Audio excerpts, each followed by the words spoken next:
In the late 60s, the grocery industry decided to begin to think about putting scanners in grocery stores. The task was fairly daunting. First, it was to pick a symbology. Some of the symbologies were round circles. Some of the symbologies were half of a round circle. And one of the symbologies was a linear barcode submitted by IBM.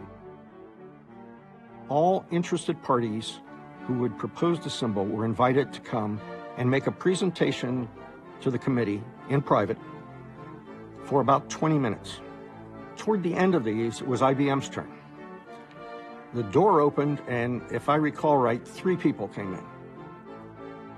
One was a very unique IBM individual.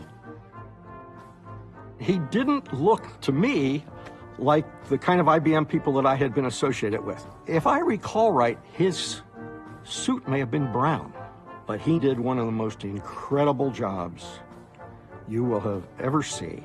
He had his mind around economics, he had his mind around the symbology, and then he did something very unique. He said, "Now you probably have a question about how we're going to do this." And he reached in his pocket and he pulled out a disk. It was one of the early silicon wafers. And he said, "This is the basis of our new computing power.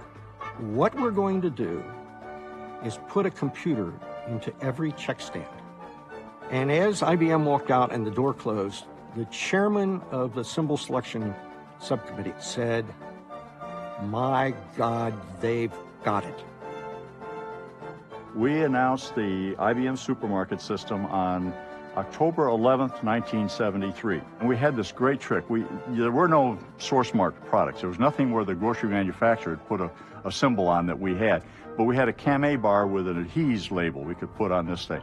And we would stand at the far end of the check stand from where the checker is, and we could throw that Cam-A bar, and when it would cross the little scanning window, the register would go ka-chunk, and the audience would go, "My God." And now barcodes are everywhere. We had no idea how far this was going. We changed the way the world shopped.